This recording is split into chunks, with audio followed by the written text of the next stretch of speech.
New Scotland Yard, London, England, an address that is known worldwide. Headquarters of the Metropolitan Police, guardians of the capital city against crime. In the marbled lobby, an eternal flame burns in memory of those members of the civil staff who have given their lives in both world wars, together with a book of honour in which is recorded the names of police officers who have lost their lives in the course of duty. And in a quiet corner of the building, a place where legend becomes fact that I would like to tell you about. But it is for the Deputy Commissioner to invite you in. Here in the Yard is one of the police museums that many have heard of, but few have visited. It's an unusual museum and started life in 1875, when it was decided to keep certain items of property seized in connection with crime to instruct the young detectives of the then relatively new Detective Department of Scotland Yard. It was not too long before the press gave this collection of somewhat macabre artifacts the unofficial title of the Black Museum. And so it's remained over the years, exhibiting the darker side of human nature, instructing the professional policeman and the lawyer, and intriguing the layman by its very name and remoteness.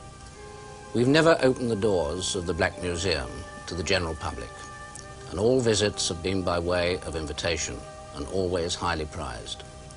The exhibits range from the apparently insignificant to the spectacular, and from the hardly known to the infamous, whose names are known throughout the world. They have in common one thing: supreme importance to the history of crime and the criminal, as you will see.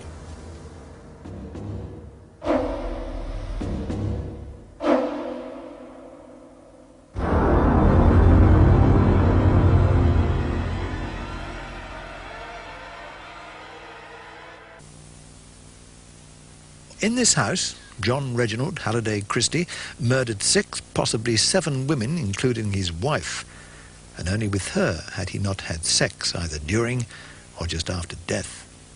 And from some, although it was never established from whom, he took a keepsake, a few tufts of pubic hair, which he kept in this old tobacco tin. Over a year was to pass before his second victim was murdered in number 10 Rillington Place. She too was buried in the back garden. Then came a quiet period of 9 years before the tall, thin, bald, middle-aged man strangled his wife and hid her body beneath the floorboards of the front room. That was on Sunday, December the 14th, 1952. How long the body could have remained there before the smell made the room untenable is a matter of conjecture, because Christie daily disinfected the rooms with Jay's fluid. On Friday the 13th of March, he let his flat for 3 months' rent in advance, all of £7 13 shillings, and disappeared. But in those previous 3 months, he had murdered 3 more times and hidden the bodies in number 10 Rillington Place. It was the curiosity of a tenant that led to their discovery. A Jamaican gentleman by the name of Mr. Beresford Brown had temporarily rented the Christie kitchen, and being of a musical disposition, he sought to construct a small shelf on which he could put his radio. He was tapping the wall to find a solid fixing when a hollow sound aroused his curiosity. He peeled back a piece of wallpaper and, to his surprise, saw that it covered a door.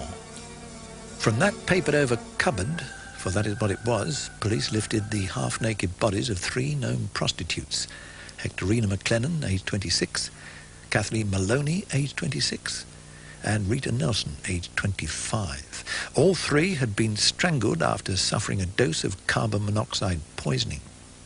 A remarkable coincidence of constant temperature and humidity in the cupboard had delayed decomposition. The search turned to the rest of the house, and Mrs. Christie's body was found. Police went to work in the garden, which was carefully sectioned, and each section colour-coded, so that everything was marked with the code indicating where it was found. Enough human bones were disinterred to make up 2 skeletons that were eventually identified as those of Christie's first victims, an Austrian girl, 21-year-old Ruth Furst, and 32-year-old Muriel Eady, both of whose disappearances during the war had never been satisfactorily explained. The growth of a plant through one piece of bone enabled the forensic laboratory to estimate with remarkable accuracy the date that the bone had been buried.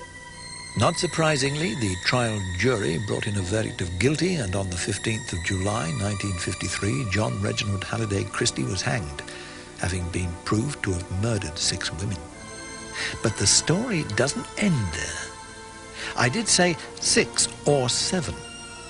On those same gallows in Pentonville prison beside the same hangman 3 years earlier had stood 26-year-old Timothy Evans, accused and found guilty of the murder of his baby daughter and suspected of murdering his wife in their home at number 10 Rillington Place.